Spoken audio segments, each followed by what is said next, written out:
ఒక యోగి ఆత్మకథ 31వ అధ్యాయం. పూజ్య మాతతో సమావేశం. పూజ్య మాతాజీ, పసితనంలో నన్ను దీవెనతో అనుగ్రహించిన వారు అవతార పురుషులైన మీ పతిదేవులు. వారు మా తల్లిదండ్రులకి, నా గురుదేవులైన శ్రీ యుక్తేశ్వర్ గారికి కూడా గురువులు కనుక మీ పావన జీవనంలోని సంఘటనలు కొన్ని వినే మహదవకాశం నాకు ఇస్తారా? లాహిరి మహాశయుల జీవిత సహధర్మచారిణి అయిన శ్రీమతి కాశీమణి గారిని ఇలా అడిగాను. కొద్ది కాలం కాశీలో ఉండే అవకాశాన్ని వినియోగించుకుని ఈ పూజ్యురాలిని దర్శించాలని ఎంతకాలంగానో ఉన్న కోరిక ఇప్పుడు తీర్చుకుంటున్నాను.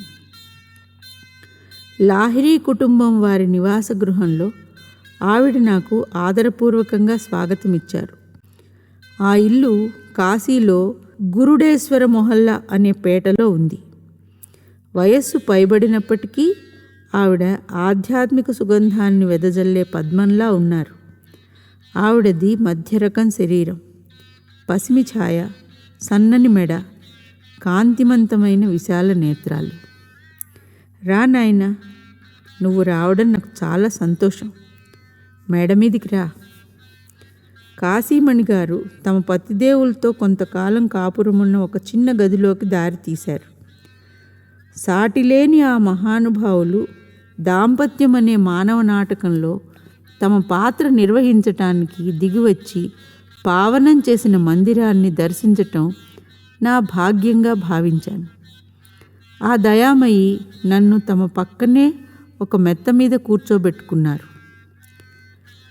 నేను మా వారి దివ్య మహత్వాన్ని గ్రహించటానికి చాలా ఏళ్ళు పట్టింది అంటూ ప్రారంభించారు ఆవిడ.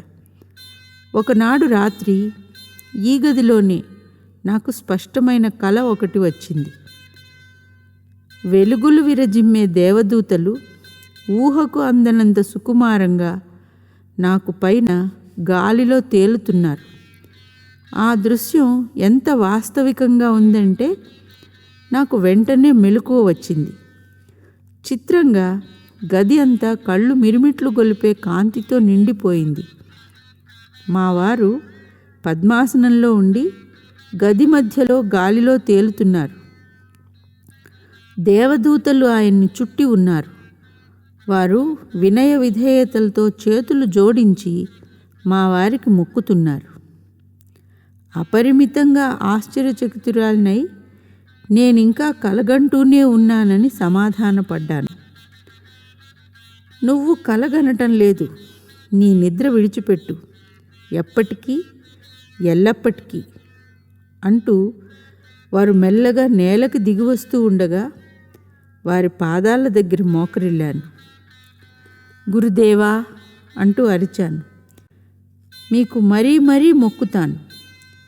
ఇంతకాలం మిమ్మల్ని నా భర్తగా భావించినందుకు క్షమిస్తారా నన్ను? నేనింతకాలం దివ్య జాగృతి పొందిన వారి పక్కనే ఉంటూ అజ్ఞానంతో నిద్రలో ఉండిపోయానని తెలుసుకుని సిగ్గుతో చచ్చిపోతున్నాను. ఈ పూట నుంచి మీరు నాకు భర్త కారు, నా గురుదేవులు. ఈ అల్పాత్మురాల్ని మీ శిష్యురాలిగా స్వీకరిస్తారా? గురుదేవులు నన్ను మృదువుగా స్పృశించారు. పవిత్రాత్మ, లే, నిన్ను స్వీకరించటమైంది. వారు దేవదూతల వైపు చూపించారు. ఈ పావన సాధు పుంగవులు ఒక్కొక్కరికే ప్రణామం చెయ్యి. నేను ప్రణామాంజలులు అర్పించటం పూర్తి అయిన తర్వాత ఆ దేవదూతల కంఠస్వరాలన్నీ కలిసి సామవేద గానంలా ధ్వనించాయి. దివ్యపురుష సహధర్మచారిణి, నువ్వు ధన్యజీవివి, నీకివే మా నమస్సులు అంటూ వారు నా పాదాలకు నమస్కరించారు. కానీ ఆశ్చర్యం, వారి తేజోరూపాలు చటుక్కున మాయమయ్యాయి. గది చీకటి అయిపోయింది. గురుదేవులు నన్ను క్రియాయోగ దీక్ష తీసుకోమన్నారు. తప్పకుండా. ఆ అదృష్టం ఇంతదాకా పొందకపోయినందుకు విచారిస్తున్నాను. అప్పటికింకా కాలం పరిపక్వం కాలేదు అంటూ లాహిరి మహాశయులు ఓదార్పుగా చిరునవ్వు నవ్వారు. నీ కర్మను నువ్వు చాలా మట్టుకు నశింప చేసుకోవడానికి నేను గోప్యంగా సాయపడ్డాను. నువ్వు ఇప్పుడు సుముఖంగా సిద్ధంగా ఉన్నావు. వారు నా నుదుటిని తాకారు. సుళ్ళు తిరిగే వెలుతురు ముద్దలు కనిపించాయి. ఆ వెలుతురు క్రమక్రమంగా నా లోపల వర్ణంగల ఆధ్యాత్మిక నేత్రంగా మారింది. దాని చుట్టూ బంగారు కడియం, మధ్యలో తెల్లటి 5 మొనల నక్షత్రం ఏర్పడ్డాయి. నీ చైతన్యం ఈ నక్షత్రం గుండా అనంత సామ్రాజ్యంలోకి చొచ్చుకుపోయేటట్టు చెయ్యి. నా గురుదేవుల గొంతులో ఒక కొత్త స్వరం ధ్వనించింది, దూరం నుంచి వినవచ్చే సంగీత మార్ధవంలా. అనేక అంతర్దృశ్యాలు ఒకదాని తర్వాత మరొకటి నా ఆత్మసాగర తీరాల మీద విరిగిపడే సముద్రపు నురగలా కనిపించాయి.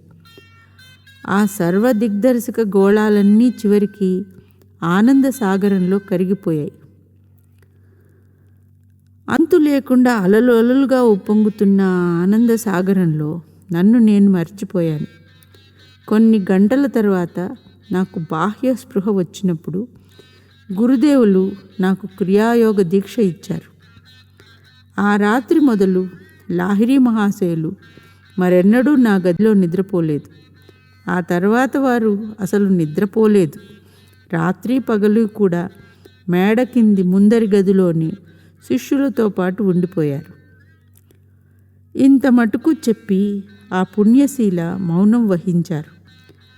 ఆ మహాయోగితో ఆవిడకు గల సంబంధానికి ఉన్న విశిష్టతను గ్రహించి మరికొన్ని జ్ఞాపకాలు చెప్పమని ఆవిడ్ని అడగటానికి సాహసించాను.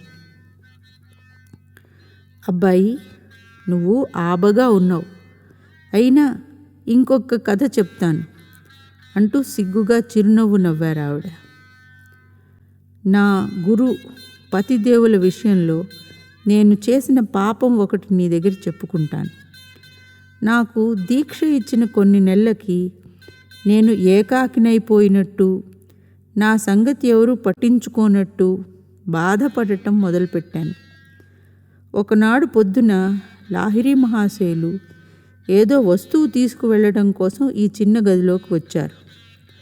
నేను గబగబా వారి వెనకాలే వచ్చాను.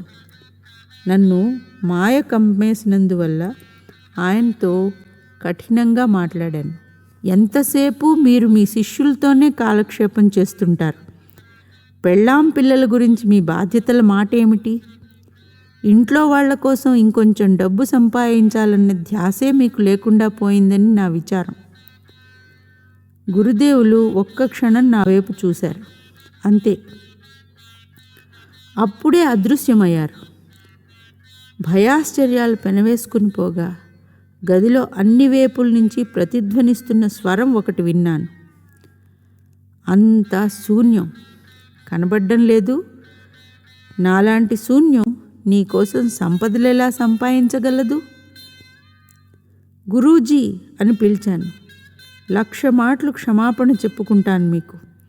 నా పాపిష్టి కళ్ళు మిమ్మల్ని చూడలేకపోతున్నాయి. మీ పావన రూపంలో నాకు దర్శనమియ్యండి. ఇక్కడున్నాను.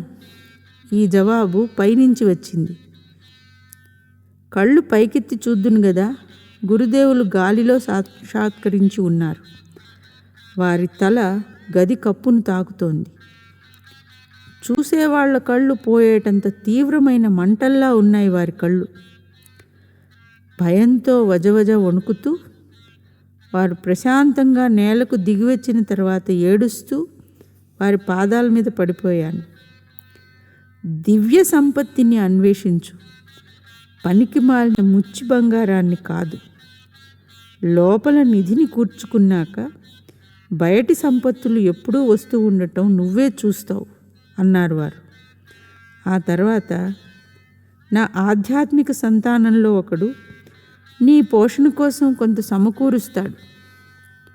నా గురుదేవుల మాటలు సహజంగా నిజమయ్యాయి. ఒక శిష్యుడు చెప్పుకోదగినంత మొత్తం మా కుటుంబం కోసం ఏర్పాటు చేశాడు. కాశీమణి గారు అద్భుతమైన తన అనుభవాలు నాకు చెప్పినందుకు ధన్యవాదాలు తెలిపాను. ఆ మర్నాడు నేను మళ్ళీ ఆవిడ ఇంటికి వెళ్ళి తీన్ కౌడీ దుకౌడీ లాహిరీలతో దార్శనిక చర్చ చేస్తూ చాలా గంటల సేపు ఆనందంగా గడిపాను.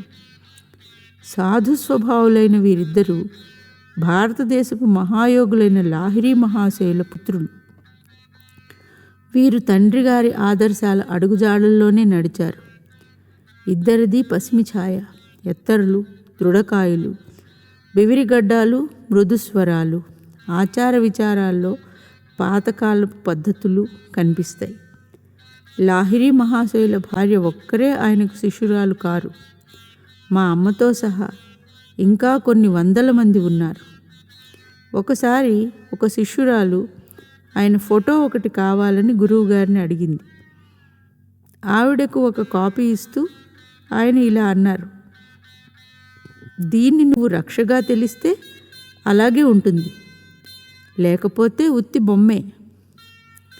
ఆ తర్వాత కొన్నాళ్ళకి ఈవిడ లాహిరీ మహాశయుల కోడలు కలిసి భగవద్గీత చదువుతూ ఉండటం తటస్థించింది.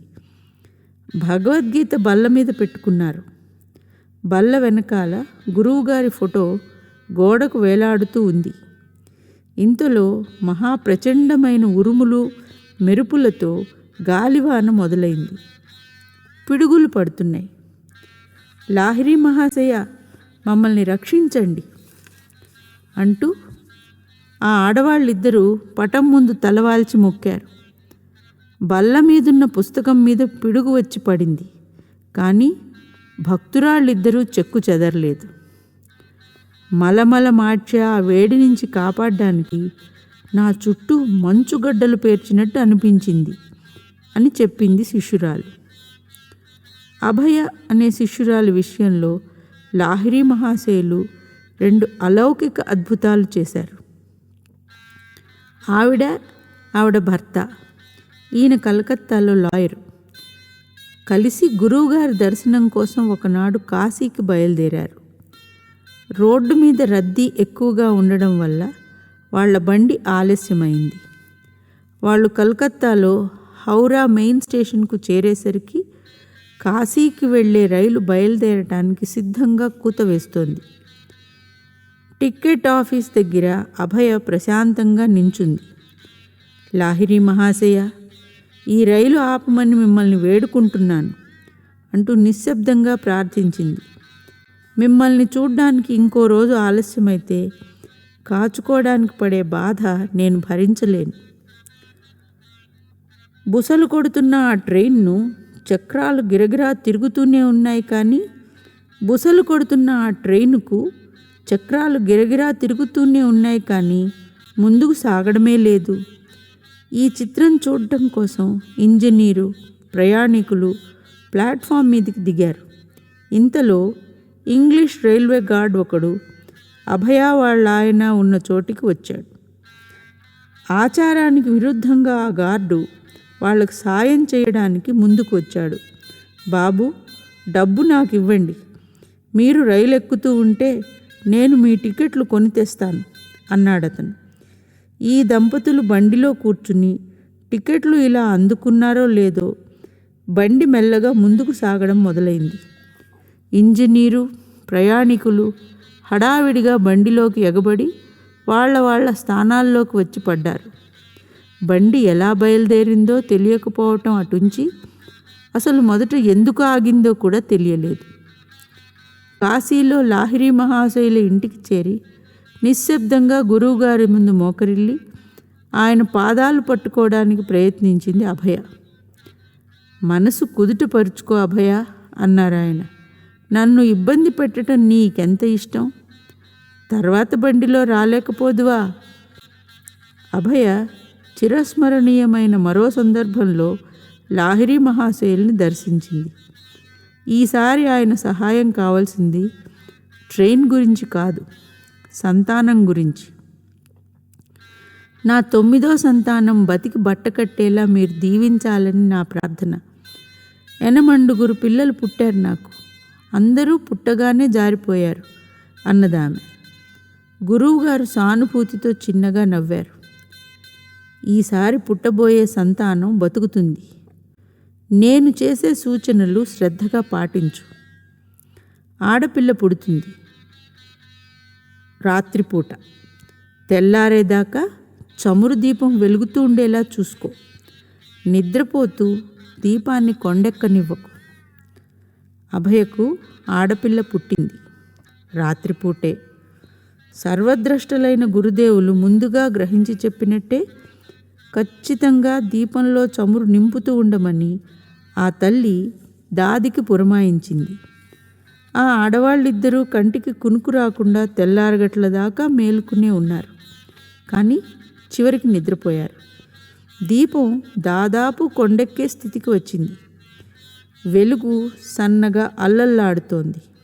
ఇంతలో పడగ్గది తలుపు పెద్ద చప్పుడు చేస్తూ గభాలను తెరుచుకుంది. ఆడవాళ్ళు అదిరిపడి మేలుకున్నారు. ఎదురుగా లాహిరీ మహాశయుల రూపం చూసి ఆశ్చర్యపోయారు. అభయ, చూడు, కొంచెం ఉంటే దీపం కొండెక్కేదే అంటూ ఆయన దీపం వైపు చూపించేసరికి చమురు పోయడానికి దాది చటుక్కున లేచింది. దీపం మళ్ళీ నిండుగా వెలిగిన తర్వాత గురుదేవులు అదృశ్యమయ్యారు. తలుపు మూసుకుంది. కంటికి ఊపడే సాధనం ఏది లేకుండానే గడియపడింది. అభయ 9వ సంతానం బతికింది. 1935లో నేను వాకపు చేసే నాటికి ఆమె కులాసాగానే ఉంది. లాహిరీ మహాశయుల శిష్యుల్లో పూజ్యులు కాళీకుమార్ రాయ్ గారు గురుదేవుల సన్నిధిలో తాము గడిపిన జీవితాన్ని గురించి మనోహరమైన వివరాలు నాకు అనేకం చెప్పారు. కాశీలో వారింట్లో నేను తరచూ వరుసగా వారాల తరబడి అతిథిగా ఉండేవాడిని అన్నారు రాయ్ గారు. చాలామంది సాధు సజ్జనులు, దండిస్వాములు మా గురుదేవుల పాద సన్నిధిని కూర్చోడానికి ప్రశాంతమైన రాత్రివేళ వస్తుండేవారు. ఒక్కొక్కప్పుడు వారు ధ్యానానికి, వేదాంతానికి సంబంధించిన విషయాలు ముచ్చటించుకుంటూ ఉండేవారు. తెల్లారగట్ల మళ్ళీ వెళ్ళిపోయేవారు ఈ మాన్య అతిథులు. నేను అన్నిసార్లు వారింటికి వెళ్ళాను, కానీ ఒక్కసారి కూడా వారు నడుము వాల్చటం చూడలేదు.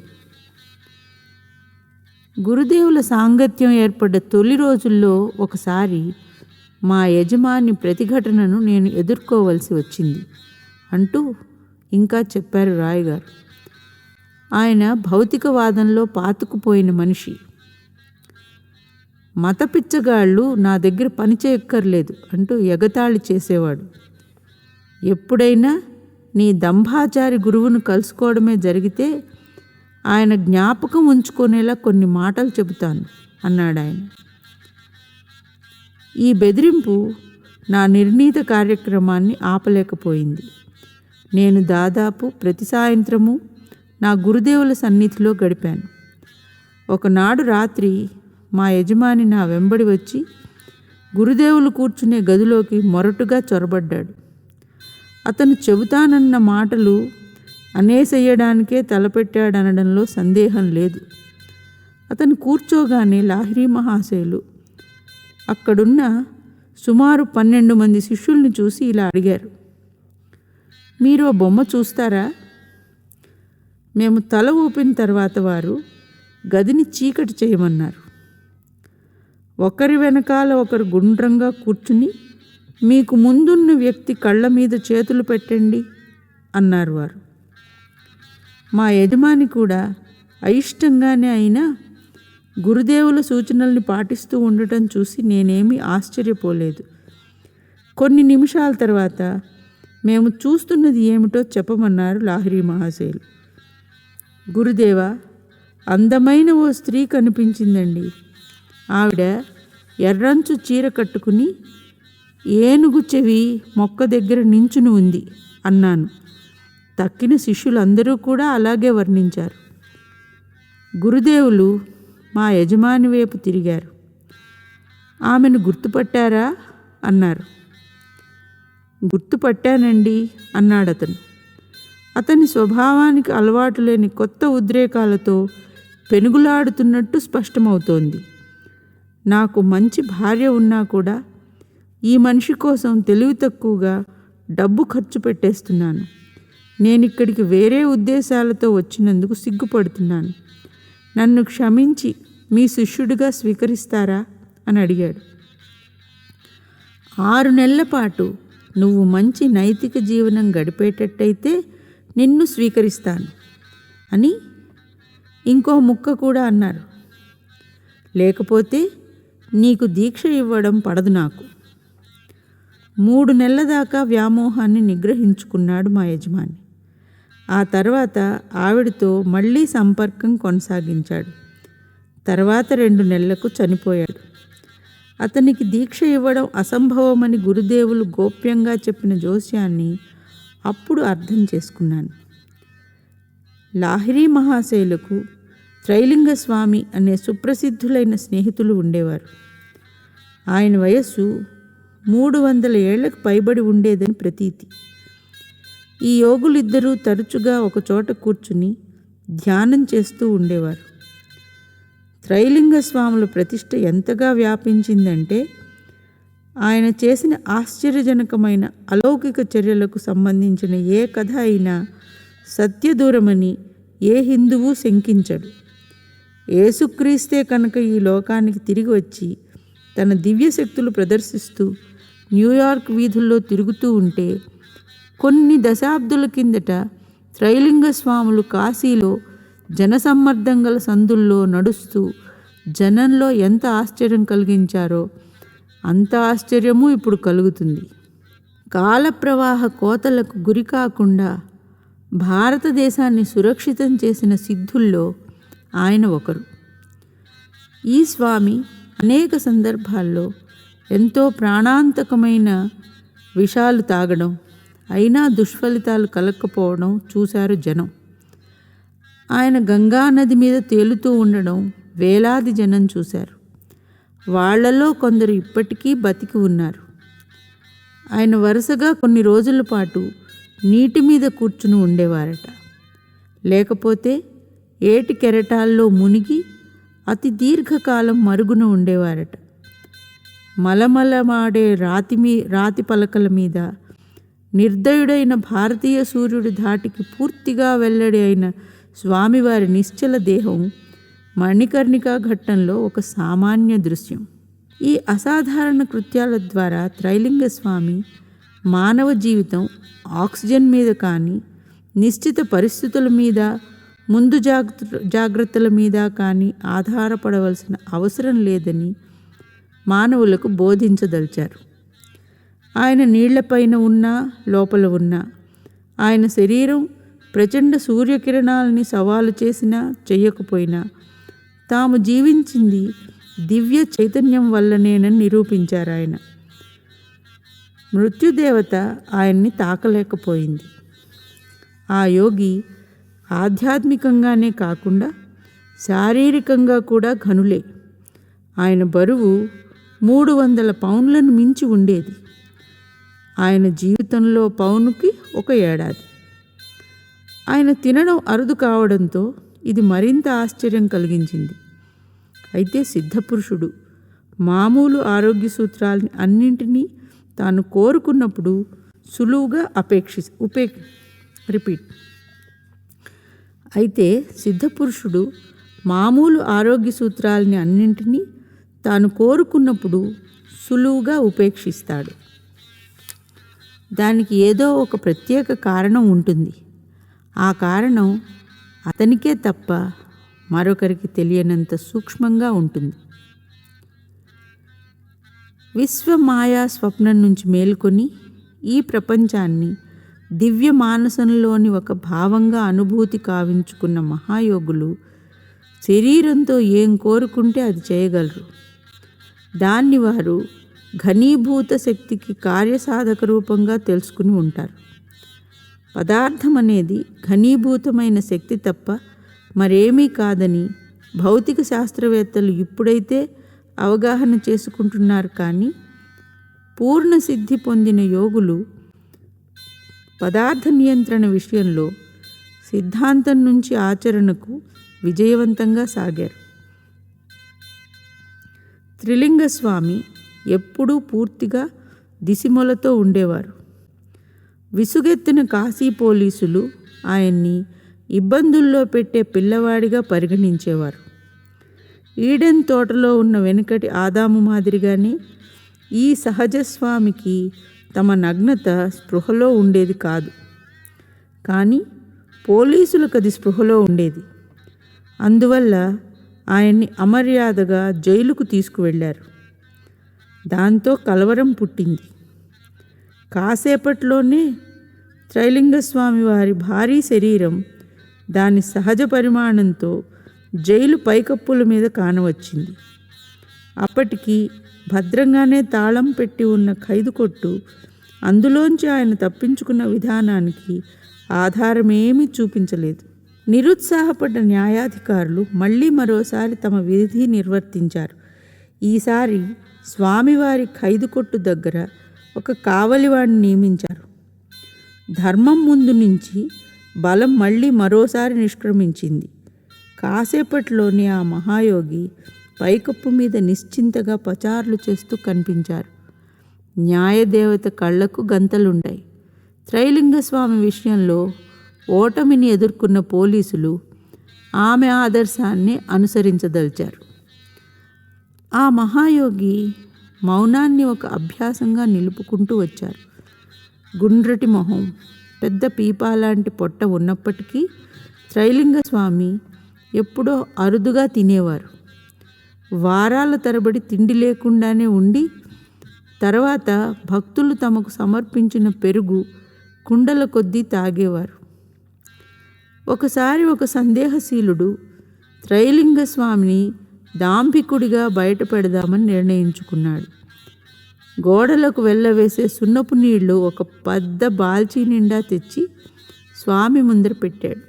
స్వామి అంటూ దొంగ భక్తి చూపిస్తూ ఆ భౌతికవాది, మీకోసం కొంచెం పెరుగు తెచ్చాను, దయచేసి సేవించండి అన్నాడు. త్రైలింగస్వామి ఏమాత్రం వెనకాడకుండా సలసల మరుగుతున్న సున్నపు నీటిని కడబొట్టు వరకు గ్యాలన్ల కొద్దీ తాగేశారు. మరికొద్ది నిమిషాల్లో ఆ దుష్కర్ముడు విలవిల్లాడుతూ నేల మీద పడ్డాడు. రక్షించండి స్వామి, రక్షించండి, నేను నిప్పుల మీదున్నాను, నా కుటిల పరీక్షకు క్షమించండి అంటూ అరిచాడు.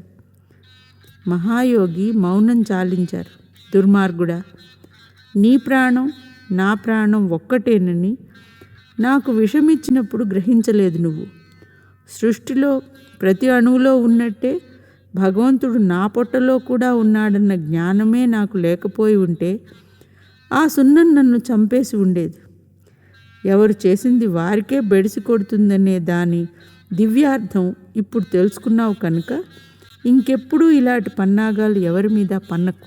త్రైలింగస్వామి మాటలతో స్వస్థుడై ఆ పాపి చల్లగా జారుకున్నాడు. బాధ తిరుగుముఖం పట్టడం ఆ యోగి సంకల్పం వల్ల కాక సృష్టి సుదూరతమ గోళాన్ని సైతం పరిచాలనం చేసే ధర్మ సిద్ధాంతం పనిచేయబట్టి జరిగింది. త్రైలింగస్వామి మాదిరిగా దైవ సాక్షాత్కారం పొందిన వ్యక్తుల విషయంలో దైవ నియమం పనిచేయడం తక్షణమే జరుగుతుంది. ఆ వ్యక్తుల అవరోధాలు కలిగించే అహంకార ప్రతికూల ప్రవాహాలన్నిటినీ శాశ్వతంగా బహిష్కరించి ఉంటారు. ధార్మికతకుండే స్వయంచాలితమైన సర్దుబాట్ల మీద విశ్వాసం ఉంచితే మానవ అన్యాయం పట్ల మనకు కలిగే తొందరపాటు ఆగ్రహాన్ని అది ఉపశమింపచేస్తుంది. ప్రతీకారం నాది, నేను తీర్చుకుంటాను అంటాడు ప్రభువు. మానవుడి క్షుద్ర సాధనల అవసరమేమిటి? తిరుగుదెబ్బ తీయడానికి విశ్వమే సరిగా పన్నాగం పన్నుతుంది. దైవన్యాయం, ప్రేమ, సర్వజ్ఞత్వం, అమరత్వం అన్న వాటికి గల అవకాశాన్ని మందబుద్ధులు నమ్మరు. ధార్మిక గ్రంథాల నిరాధార కల్పనలు, ఇలాంటి అవివేక దృష్టి గల మనుషులు బ్రహ్మాండ దృశ్యాన్ని చూసి విస్మయం చెందకుండా తమ జీవితాల్లో విషమ ఘటనా పరంపరను నడిపిస్తారు. చివరికది వాళ్ళని జ్ఞానాన్వేషణకు నిర్బంధ పెడుతుంది. ఆధ్యాత్మిక నియమానికున్న సర్వశక్తిమత్వాన్ని యేసుక్రీస్తు తాను జెరూసలేంలో విజయవంతంగా అడుగుపెట్టే సందర్భంలో ప్రస్తావించాడు. ఆయన శిష్యులు జనబాహుళ్యము ఆనంద నినాదం చేస్తూ స్వర్గానికి శాంతి, సర్వోన్నతుడికి శోభ అంటూ అరిచినప్పుడు కొందరు ఛాందస పురోహితులు హుందాతనం లేని ఆ దృశ్యాన్ని గురించి ఫిర్యాదు చేశారు. స్వామి, మీ శిష్యుల్ని చివాట్లు పెట్టండి అన్నారు. కానీ యేసుక్రీస్తు జవాబిస్తూ తన శిష్యుల నోళ్ళు నొక్కేటట్లయితే తక్షణమే రాళ్ళు అరుస్తాయి అన్నాడు. పార్సీల్ని ఇలా మందలించడంలో యేసుక్రీస్తు దైవీ న్యాయం కేవలం ఒక అలంకారిక కల్పన కాదని, సాధు ప్రవృత్తి గల వ్యక్తి నాలికని మొదలంటా చీల్చేసినప్పటికీ సృష్టికి ఆధారభూతమైన విశ్వవ్యవస్థలోనే ఆయన మాట వినవస్తుందని, ఆయనకు రక్ష లభిస్తుందని సూచిస్తున్నాడు. యేసుక్రీస్తు ఇలా అన్నాడు, సాధువర్తనుల నోళ్లు మూయించాలనుకుంటున్నారా? అంతకన్నా ఎవరి మహిమను సర్వవ్యాపకత్వాన్ని రాళ్ళు సైతం కీర్తిస్తున్నాయో ఆ దేవుడి గొంతు కూడా నులిమెయ్యాలని ఆశించండి. మీరు స్వర్గంలో శాంతిని కీర్తిస్తూ జనం వేడుక చేసుకోకూడదంటారా? భూమి మీద యుద్ధాలు జరిగినప్పుడే వాళ్ళు అసంఖ్యాకులుగా కూడి తమ సమైక్యాన్ని వ్యక్తం చేసుకోవాలని వాళ్ళకి సలహా ఇస్తారా? అయితే ఓ పార్సీల్లారా, భూమి పునాదులు పడగొట్టడానికి మీ ఏర్పాట్లు మీరు చేసుకోండి. ఏమంటే సృష్టిలోని దివ్య సామరస్యాన్ని నిరూపించడానికి సాధు సజ్జనులే కాక రాళ్ళు, భూమి, నీరు, నిప్పు, గాలి మీ మీదికి విజృంభిస్తాయి. క్రీస్తు వంటి యోగి పొంగవులైన త్రైలింగ స్వామి వారి దయ ఒకసారి మా మేనమామ మీద ప్రసరించింది.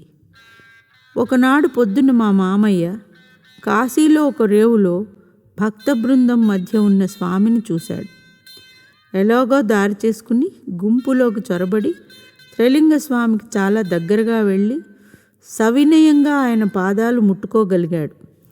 బాధాకరమైన తన మొండి రోగం నుంచి తక్షణమే విముక్తి కలగడం చూసి ఆశ్చర్యపోయాడు.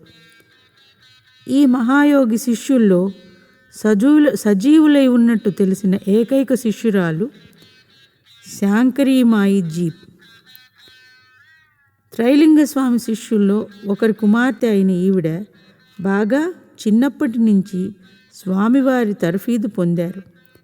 ఈవిడ 40 ఏళ్ల పాటు వరుసగా బద్రీనాథ్, కేదార్నాథ్, అమర్నాథ్, పశుపతినాథ్ క్షేత్రాల దగ్గర హిమాలయ గుహల్లో ఏకాంతంగా నివసించారు. 1826లో పుట్టిన ఈ బ్రహ్మచారినికి ఇప్పుడు 100 ఏళ్లకు మించి ఉంటాయి. అయినా ఈవిడ వయస్సు పైబడినట్టు కనిపించరు. నల్లటి జుట్టు, ముత్యాల వంటి పలువరుస, ఆశ్చర్యకరమైన దార్ఢ్యము నిలుపుకున్నారు.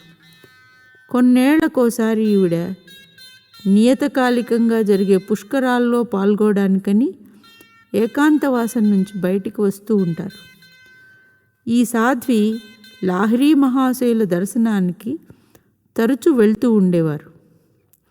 ఒకనాడు ఈవిడ కలకత్తాకు దగ్గరలో ఉన్న బారక్పూర్ పేటలో లాహిరీ మహాశయుల పక్కన కూర్చుని ఉండగా మహాగురువులైన బాబాజీ మెల్లగా గదిలోకి వచ్చి తామిద్దరితోటి ముచ్చటించారని ఆవిడ చెప్పారు. అమరులైన ఆ మహాగురువులు అప్పుడొక తడిబట్ట కట్టుకొని ఉన్నారు. ఏట్లో ఒక మునక వేసి అప్పుడే వచ్చినట్టు అంటూ జ్ఞాపకం చేసుకున్నారు. ఆధ్యాత్మికోపదేశం ఒకటి చేసి నన్ను దీవించారు వారు.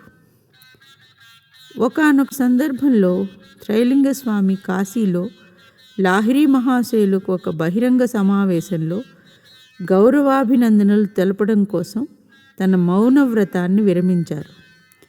త్రైలింగ స్వామి శిష్యుల్లో ఒకరు దీనికి అభ్యంతరం తెలిపారు. గురుదేవ, తాము స్వాములు, సన్యాసులు అయి ఉండి ఒక గృహస్థుకు అంత గౌరవం ఎందుకు ఇవ్వాలి? దానికి త్రైలింగ స్వామి జవాబు ఇచ్చారు. నాయన, లాహిరి మహాశయులు దివ్య మార్జాల కిశోరం లాంటివారు. ఆ జగన్మాత తనని ఎక్కడ ఉంచితే అక్కడే ఉంటున్నారు. దేనికోసం నేను నా గోచీగుడ్డతో సహా ప్రతిదీ విడిచిపెట్టేశాను, ఆ పరిపూర్ణ సాక్షాత్కారాన్ని ఆయన సంసారిగా తమ పాత్ర తాము విద్యుక్తంగా నిర్వహిస్తూనే సిద్ధింపచేసుకున్నారు. ఒక యోగి ఆత్మకథ 31వ అధ్యాయం పూజ్యమాతతో సమావేశం సమాప్తం.